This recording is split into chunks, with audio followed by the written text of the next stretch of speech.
Praise the lord. ఈ రోజు దేవుని వాగ్దానం కొరింథీయులకు రాసిన మొదటి పత్రిక 3:17 దేవుని ఆలయం పరిశుద్ధమై ఉన్నది, మీరు ఆలయమై ఉన్నారు. ప్రియ దైవజనమా, పరిశుద్ధుడైన దేవుడు నివసించే స్థలము దేవుని ఆలయము గనుక ఆయన ఆలయము పరిశుద్ధమైనది. మీరు పరిశుద్ధుడైన దేవుని యొక్క ఆలయమై ఉన్నారనియు దేవుని ఆత్మ మీలో నివసించుచున్నాడనియు మీరు ఎరుగరా?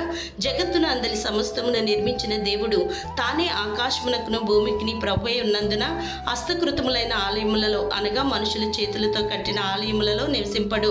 కాబట్టి తన చేతులతో చేయబడిన మనము జీవము గల దేవుని ఆలయమై ఉన్నాము. అందుకు మనల్ని గూర్చి దేవుడు ఇలాగూ సెలవిచ్చుచున్నాడు, నేను వారిలో నివసించి సంచరింతును, నేను వారి దేవుడినై ఇందును, వారు నా ప్రజలై ఇందురు. కావున మీరు ప్రత్యేకంగా ఉండి అపవిత్రమైన దాన్ని ముట్టకుడని ప్రభు చెబుచున్నాడు. ఎందుకనగా మీ దేహము దేవుని వలన మీకు అనుగ్రహింపబడి మీలోనున్న పరిశుద్ధాత్మక ఆలయమై ఉన్నది. దేవుడు మిమ్మల్ని దీవించునుగాక. ఆమేన్.